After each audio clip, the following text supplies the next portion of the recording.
Cinema car park critique. Just been to see. What have I just been to see? Pitch Perfect 3.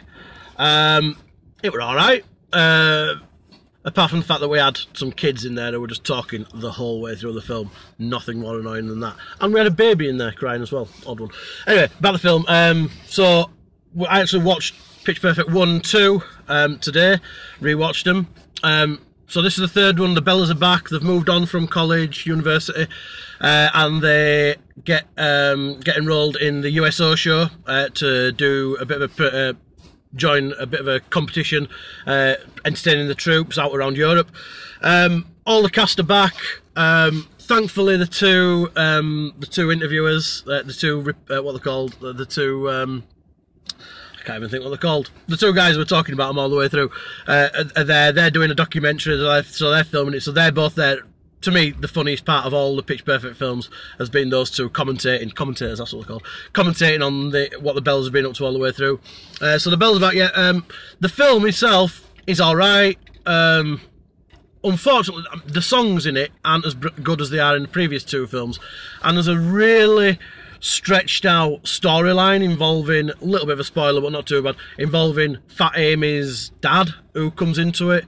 It's completely random, comes completely out of the blue, and in all honesty is probably not needed, but it kind of moves the story on from it just being about them performing at a USO show. So they get embroiled in that. As you know from the trailer, there's other bands performing on the USO show that they don't particularly get along with, who are typically using instruments, so they feel a little bit out of place because they're obviously doing everything a cappella. So it doesn't feel as much like the first two films, where the first two films is very much about them going into competition, going up against other people, going up against other groups. There's a lot of characters missing from this one. Obviously, you don't see the likes of Bumper and the other boyfriends. They give them a really weak story as to why they're not in this third one pretty early on. They've all moved on, got other girlfriends, that type of thing. There's no real. You kind of wanted Bumper to come back because it were funny, but there's none of that. So yeah, it feels a little bit detached from the first two. They always planned on doing 3, so they've got there now. And yeah, I mean, go watch it. If you've seen the first two and you've enjoyed the first two, you will probably enjoy the third. I enjoyed it. It's not going to be. I'm not going to be rushing out and buying it on VHS anytime soon. But it was entertaining for what it were worth, from what I heard, over the 4 kids who were talking. Not more annoying than that.